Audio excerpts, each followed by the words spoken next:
Half a dozen states in the Midwest are cleaning up this morning after a rare storm with 100-mile-an-hour winds that tore across hundreds of miles. The so-called derecho packed the power of a hurricane 1,000 miles from any ocean. It caused significant damage across Iowa and parts of Wisconsin and Illinois yesterday.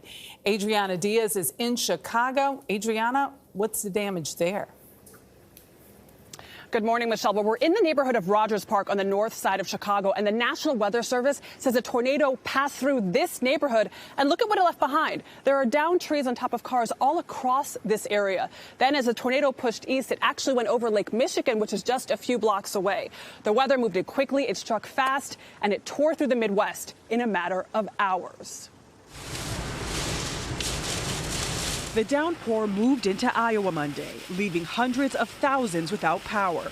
Officials issued travel advisories as the storm downed trees and blocked roads. Pummeled by the high winds, a child's clubhouse started rolling like a tumbleweed. There were people inside this hockey arena when the roof was blown away. No one was hurt.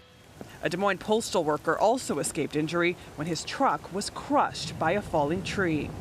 I heard a whistle. I never heard a siren, but I think it was the wind whistling because it was just blowing really hard. When the storm reached Wisconsin, it uprooted trees and downed power lines. Huge branches crashed into streets and houses. One person said the winds came without warning.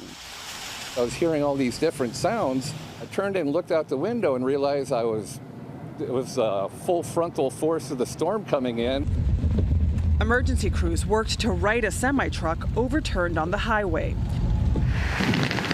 The storm also uprooted trees here in Chicago and more than 100 miles away in Moline, Illinois. 3-4 blocks down, they had a real big tree down on a power line. There were some reports of injuries in Iowa where people were trapped in buildings and inside cars. About 100 miles west of here in Dixon, Illinois, the National Weather Service said wind gusts topped 90 miles per hour. Anthony? Wow, some very dramatic pictures, Adriana. Thank you.